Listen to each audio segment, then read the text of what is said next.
Assalamualaikum warahmatullahi wabarakatuh. Bertemu lagi dengan Ibu dalam pelajaran Bahasa Indonesia. Nah, sebelum belajar, jangan lupa isi absennya di blank quiz di kolom bawah tugas ya, sebelum materi ini. Oke, jadi klik dulu blank quiznya, lalu isi absennya sebagai absen daftar hadir. Oke, jangan lupa ya.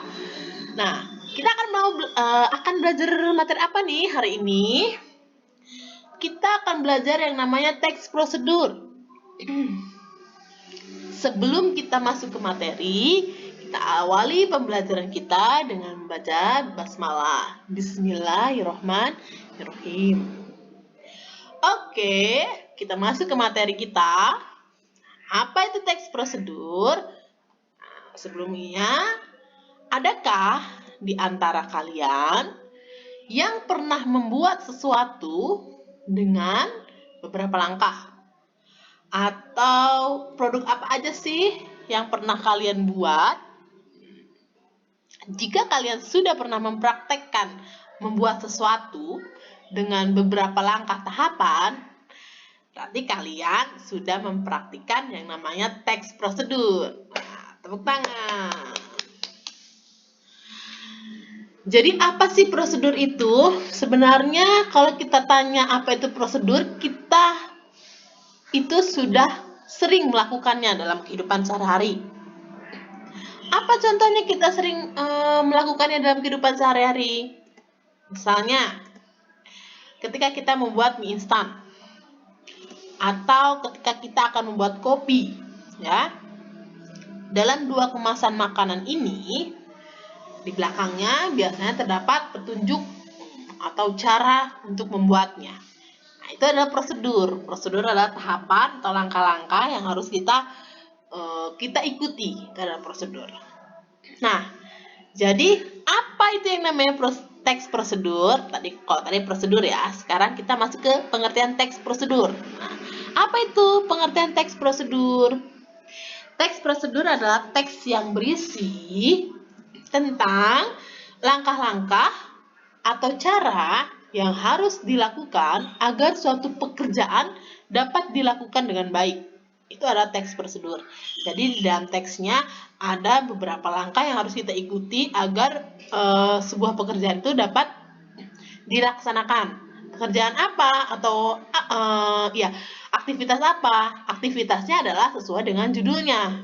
Jika judulnya adalah membuat teh manis, berarti pekerjaan yang dapat dilakukan adalah pekerjaan ketika kita membuat teh manis. Nah, itu adalah teks prosedur ya. Di dalam teks prosedur ada 2 poin penting, yaitu pertama, melakukan sesuatu. Jadi di dalam teks ini ada poin aktivitasnya, ada kegiatannya yang kita lakukan. Itu melakukan sesuatu. Lalu yang kedua, ada membuat sesuatu. Ada produk yang kita buat, ada produk yang kita hasilkan. Contohnya kalau judul teksnya membuat teh manis, nah berarti produk yang kita hasilkan adalah teh manis. Itu adalah membuat sesuatu ya. Dengan demikian, dari 2 poin penting ini, kita dapat menyimpulkan fungsi atau manfaat dari teks prosedur, yaitu agar pembaca mengetahui cara membuat atau melakukan sesuatu dengan urutan yang sistematis. Apa itu sistematis? Sistematis itu sesuai dengan urutan ya. Jadi dari awal sampai akhir. Dari nomor yang pertama sampai nomor yang terakhir. Itu adalah sistematis. Nah, itu pengertian dari teks prosedur. Jadi yang namanya teks prosedur itu teks yang mencangkup atau yang memberitahukan kepada kita tentang cara-cara membuat sesuatu secara sistematis atau secara berurutan.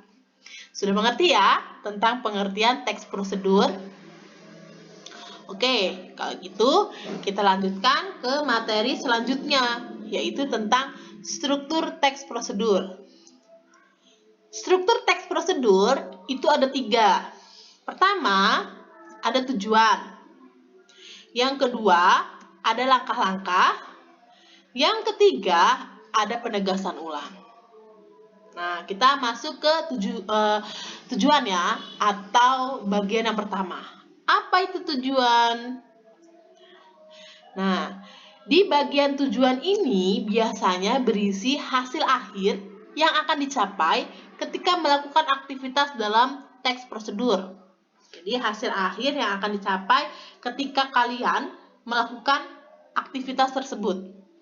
Contohnya, judul teks prosedurnya membuat teh manis. Berarti hasil akhir yang ingin dicapai adalah kegiatan atau hasil yang itu berupa teh manis. Itu dapat berlangsung dengan baik kegiatannya, membuat teh manisnya. Itu adalah tujuan. Jadi, bagian tujuan ini karena dia adalah struktur yang pertama, maka otomatis dia akan selalu berada di paragraf pertama. Ingat ya, yang namanya struktur itu selalu berurutan dari awal sampai akhir. Berarti kalau bagian pertamanya adalah tujuan, berarti bagian tujuan ini selalu berada di paragraf pertama atau di awal teks prosedur.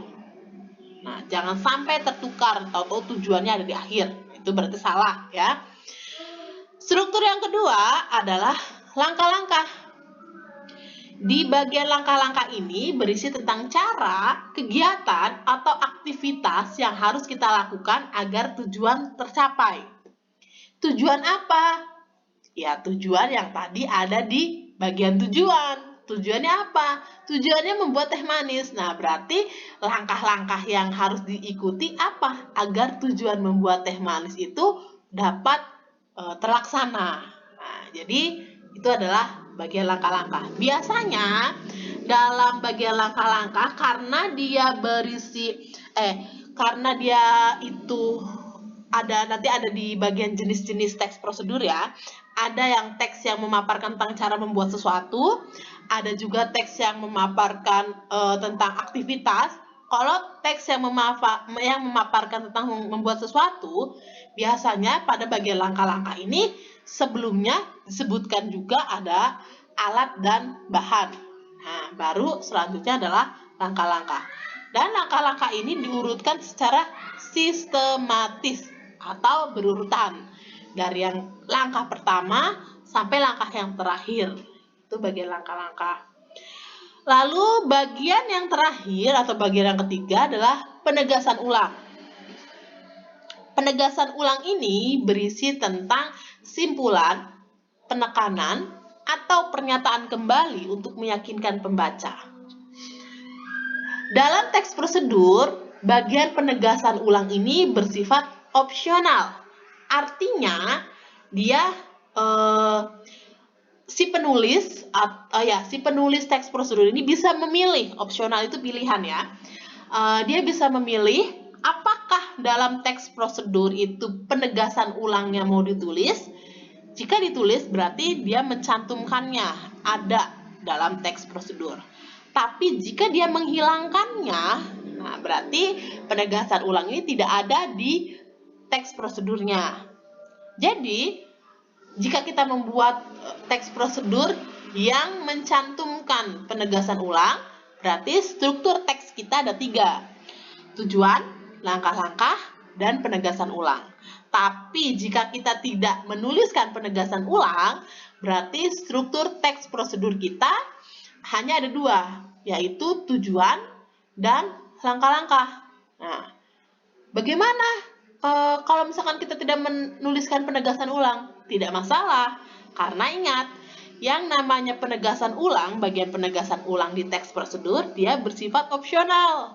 Opsional itu boleh kita tulis atau juga boleh tidak kita tulis. Nah, itu opsional. Jadi tidak masalah kalau kita tidak mencantumkannya atau menulisnya dalam struktur teks prosedurnya.